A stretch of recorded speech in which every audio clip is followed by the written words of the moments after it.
Hello मेरे सभी प्यारे साथियों, होम स्टडी प्लस के ऑनलाइन यूट्यूब चैनल पर आपका स्वागत करता हूं। साथियों, हम लोग आज इतिहास के बारे में जानेंगे। इतिहास हम लोग कैसे पढ़ते हैं और इतिहास पढ़ने के लिए किस किस तरीके से हम लोग इसको सीख सकते हैं। सबसे पहले मैं बता दूं इतिहास का मतलब ही क्या होता है। इति मतलब होता है प्रारंभ और हास मतलब होता है जो घटित होता है। प्रारंभ में जो घटनाएं घटित हो चुकी हैं उनका हम जब अध्ययन करते हैं तो वह इतिहास की श्रेणी में आता है। अब इतिहास पढ़ने के लिए देखिए कहीं कहीं कुछ वर्डों का हम लोग गलत तरीके से यूज करते हैं। उसी तरीके को हम लोग आज सही करना सीखेंगे कि जैसे क्या है कि आरंभ और प्रारंभ में आपके पास दो वर्ड हैं, आरंभ और प्रारंभ। जैसे कि यहाँ देख सकते हैं आप कि आरंभ है और एक प्रारंभ है। इन दोनों वर्डों को हम लोग मैक्सिमम गलत यूज कर लेते हैं। जैसे क्या है, अब हम देखते हैं कि आरंभ का प्रयोग कहाँ करते हैं। देखिए, जब हम किसी कार्य को पहली बार शुरुआत करते हैं, किसी कार्य की जब हम पहली बार शुरुआत करते हैं तो वहां पर आरंभ लगता है। और यदि हम किसी कार्य को शुरू कर चुके हैं परंतु कुछ दिनों तक रुकने के बाद जब हम उस कार्य को फिर से प्रारंभ करते हैं तो वहां पर प्रारंभ लगता है।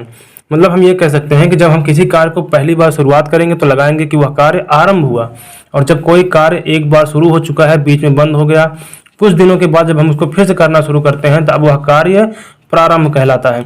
तो उम्मीद है कि आपको आरंभ और प्रारंभ का मतभेद समझ में आया होगा कि कहाँ पर आरंभ यूज करेंगे और कहाँ पर प्रारंभ। सेम इसी तरीके से क्या है, आदि और इत्यादि में लोग बहुत कंफ्यूज होते हैं कि आदि और इत्यादि का प्रयोग हम कहाँ करते हैं। देखिए, मैं आपको शॉर्ट तरीके से बताता हूँ कि जैसे जब हम एक से दो एग्जाम्पल देते हैं, दो एग्जाम्पल, तो वहाँ पर हम आदि लगाते हैं। जैसे अगर आपसे कहा जाए कुछ सब्जियों के नाम बताइए, और जैसे आपने क्या बताया कि लौकी ले लिया और करेला, लौकी करेला दो सब्जियों के नाम लिए और उसके बाद आप क्या लगाएंगे, आदि। अब ये नहीं कि लौकी करेला भिंडी फिर लगा दिया आदि, तब यहाँ पे गलत हो जाएगा। अब क्या लगाना है आपको, लौकी करेला भिंडी। अगर इस तरीके से तीन सब्जियों के नाम लेंगे उसके साथ में हम लगाएंगे इत्यादि। ये एग्जाम्पल में प्रायः प्रयोग किए जाते हैं कि आदि कहाँ लगेगा और इत्यादि। मोटा मोटा अगर हम समझें तो जब जो दो सब्जियों के नाम या दो वस्तुओं के नाम लिखेंगे तो लगाएंगे आदि। जब दो से अधिक सब्जियां या वस्तुओं के नाम रहेंगे तो वहां पर हम लोग प्रयोग करते हैं इत्यादि। देखिए दोस्तों, अब हम लोग पढ़ेंगे इतिहास। इतिहास के बारे में जानेंगे, इतिहास होता क्या है। तो देखिए, इसको अगर हम परिभाषा में परिभाषित करें तो देखिए क्या लिखा है, अतीत में मतलब इन पास्ट जो गुजर चुका है, अतीत में घटित घटनाओं का वर्तमान परिप्रेक्ष्य यानी कॉन्टेक्स्ट जिसको हम बोलते हैं।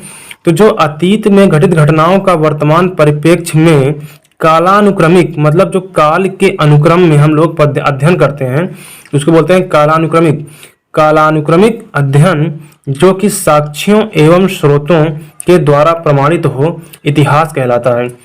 मतलब यहाँ पर यह समझना आता है कि हम लोग उन्हीं चीज़ों को इतिहास में शामिल करते हैं जिनके अध्ययन में हम क्रम से अध्ययन करें और साक्ष्यों एवं स्रोतों के द्वारा प्रमाणित हो, तो ऐसी घटनाएं क्या होती हैं, इतिहास के अंतर्गत आती हैं।